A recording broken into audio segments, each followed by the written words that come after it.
चलिए जानते हैं छत्तीसगढ़ की 25 बड़ी खबरों को सिर्फ 10 मिनट में। लेकिन उससे पहले वीडियो को लाइक और चैनल को सब्सक्राइब जरूर करें। मासूम से रेप के आरोपी का निकाला जुलूस। छत्तीसगढ़ के दुर्ग जिले में 5 साल की बच्ची से दुष्कर्म और हत्या के प्रयास के आरोपी को उतई थाना पुलिस ने गिरफ्तार कर जुलूस निकाला। इस दौरान आरोपी ने अपने अपराध को स्वीकार करते हुए इसे पाप बताया। मेडिकल जांच के लिए सुपेला अस्पताल ले जाते समय आरोपी की तबीयत बिगड़ गई और उसे मिर्गी जैसा दौरा पड़ा। मौके पर मौजूद पुलिसकर्मियों ने प्राथमिक मदद दी और तुरंत डॉक्टरों को सूचना दी गई। बाद में उसे स्ट्रेचर पर भर्ती कर इलाज किया गया, जहाँ कुछ देर बाद उसकी हालत सामान्य हो गई।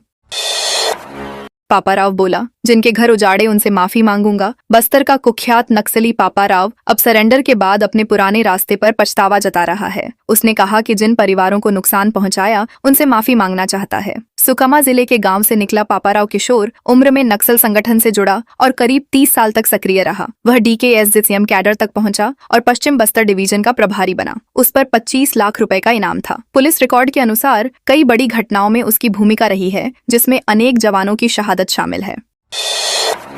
NH पर टैंकर ट्रेलर में भिड़ंत, पर्यटन मंत्री का काफिला फंसा। कोरबा जिले में NH 130 पर देर रात डीजल टैंकर और ट्रेलर की आमने सामने भिड़ंत हो गई, जिससे सड़क पर लंबा जाम लग गया। इस हादसे में दोनों वाहनों के चालक घायल हो गए और एक चालक केबिन में फंस गया, जिसे कड़ी मशक्कत के बाद बाहर निकाला गया। दुर्घटना कटघोरा थाना क्षेत्र के लालघाट के पास हुई, जहां करीब 3 घंटे तक यातायात बाधित रहा। इस दौरान पर्यटन मंत्री का काफिला भी जाम में फंस गया। सूचना मिलते ही पुलिस मौके पर पहुंची और वाहनों को हटाकर मार्ग बहाल कराया।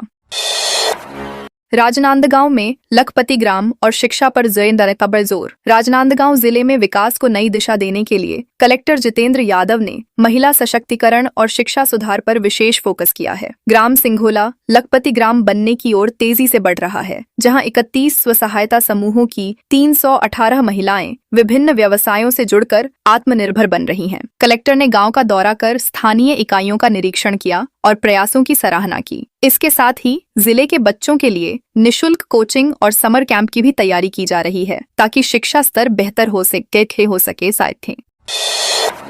पुलिस ने 98 फरार वारंटियों को किया गिरफ्तार। कोरबा पुलिस ने सजग कोरबा, सतर्क कोरबा 98 के तहत बड़ी कार्रवाई करते हुए 2 दिनों में 98 फरार वारंटियों को गिरफ्तार किया है। इनमें 21 स्थायी और 77 गिरफ्तारी वारंटी शामिल हैं। पुलिस ने सभी आरोपियों को न्यायिक रिमांड पर भेज दिया है। अभियान के तहत जिले के सभी थाना और चौकी प्रभारियों को सख्त निर्देश दिए गए थे, जिसके बाद सघन दबिश देकर यह सफलता हासिल हुई। पहले दिन 33 और दूसरे दिन 65 वारंटियों को पकड़ा गया। पुलिस का कहना है कि अपराध पर नियंत्रण के लिए ऐसे अभियान आगे भी जारी रहेंगे।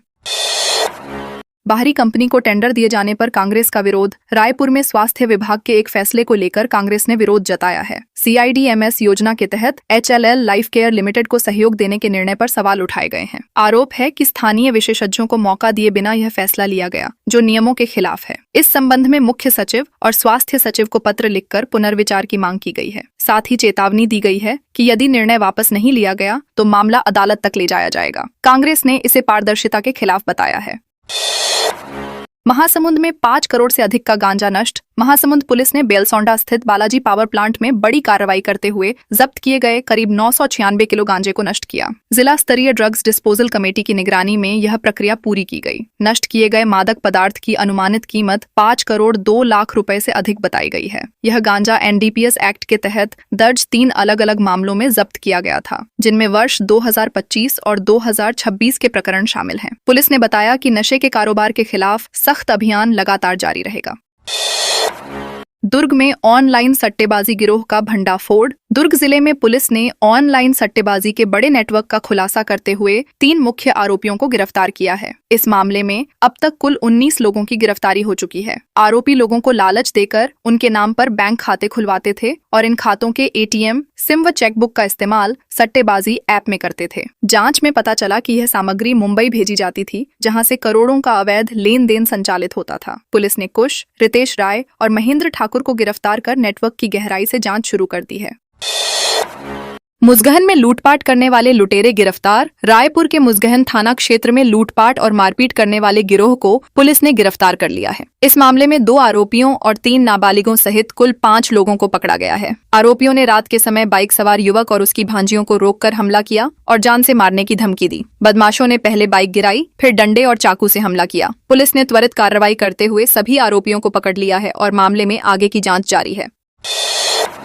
बिलासपुर में 14 सप्ताह की वैक्सीन शॉर्टेज। बिलासपुर जिले में बच्चों के टीकाकरण पर संकट खड़ा हो गया है क्योंकि पिछले 15 दिनों से जरूरी वैक्सीन की आपूर्ति बाधित है। स्वास्थ्य केंद्रों में DTWP, हेपेटाइटिस BIPV, रोटावायरस और PCV जैसे महत्वपूर्ण टीके उपलब्ध नहीं हैं। ये सभी टीके 14 सप्ताह के टीकाकरण चक्र के लिए बेहद जरूरी माने जाते हैं। जिला टीकाकरण अधिकारी ने अभिभावकों से अपील की है कि उपलब्ध टीकों को लगवाना जारी रखें। उन्होंने भरोसा दिलाया कि जो वैक्सीन अभी नहीं है उन्हें 28 दिन बाद लगवाया जा सकेगा।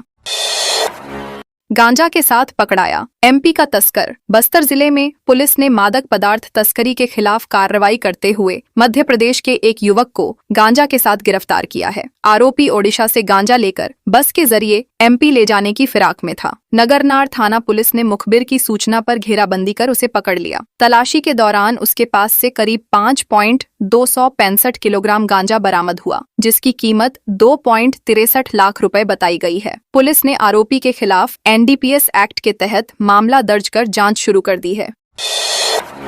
कोरबा में नाबालिग का हाथ गन्ना मशीन में फंसा। कोरबा के मुड़ापार बाजार में गन्ना जूस की दुकान पर काम कर रहे 16 वर्षीय नाबालिग का हाथ मशीन में फंस गया, जिससे उसकी 4 उंगलियां टूट गईं और हाथ गंभीर रूप से घायल हो गया। हादसा उस समय हुआ जब वह मशीन में गन्ना डाल रहा था। चीख सुनकर आसपास के लोग मौके पर पहुंचे और मशीन बंद कर उसे बाहर निकाला। घायल को तुरंत अस्पताल पहुंचाया गया, जहां उसका इलाज जारी है। बताया जा रहा है कि आर्थिक तंगी के कारण वह मजदूरी कर रहा था। ट्रैफिक पुलिस की कस्टडी में रखा मेटाडोर चोरी। रायपुर में ट्रैफिक थाना फाफाड़ीह के सामने खड़ा जब्त मेटाडोर चोरी हो गया, जिससे पुलिस की सुरक्षा व्यवस्था पर सवाल उठ गए हैं। वाहन को 7 अप्रैल को यातायात नियम उल्लंघन के तहत जब्त किया गया था और थाने के सामने खड़ा किया गया था। वाहन चालक को अगले दिन दस्तावेज के साथ पेश होने के निर्देश दिए गए थे, लेकिन उससे पहले ही अज्ञात चोर वाहन लेकर फरार हो गए। पुलिस ने मामला दर्ज कर जाँच शुरू कर दी है और आसपास के CCTV फुटेज खंगाले जा रहे हैं। गांजा तस्करी मामले में 2 आरोपियों को 20-20 साल कैद। गरियाबंद जिले में गांजा तस्करी के मामले में कोर्ट ने सख्त फैसला सुनाते हुए 2 आरोपियों को 20-20 साल की कठोर सजा दी है। साथ ही दोनों पर 2-2 लाख रुपए का जुर्माना भी लगाया गया है। यह फैसला NDPS एक्ट के तहत विशेष न्यायालय ने सुनाया। पुलिस ने दोनों आरोपियों को नाकेबंदी के दौरान बाइक से गांजा ले जाते हुए पकड़ा था। तलाशी में बोरी में गांजा बरामद हुआ था। अदालत ने इसे गंभीर अपराध मानते हुए कड़ी सजा सुनाई और नशा तस्करी पर सख्ती का संदेश दिया। नक्सलियों को बिन बताए ब्याह रचा सकेंगे ग्रामीण। बस्तर के नक्सल प्रभावित इलाकों में अब हालात बदल रहे हैं और लोग बिना डर के सामाजिक जीवन जीने लगे हैं। पहले जगरगुंडा जैसे क्षेत्रों में शादी के लिए भी नक्सलियों से अनुमति लेनी पड़ती थी, लेकिन अब हालात सामान्य हो रहे हैं। लोग खुले तौर पर रिश्ते जोड़ रहे हैं और बारातें भी आने लगी हैं। पहले सरकारी कर्मचारियों को शादी में बुलाने से भी लोग डरते थे, लेकिन अब यह डर खत्म हो रहा है। प्रशासन और सुरक्षा बलों की कार्रवाई से क्षेत्र में शांति लौट रही है और सामाजिक जीवन पटरी पर आ रहा है।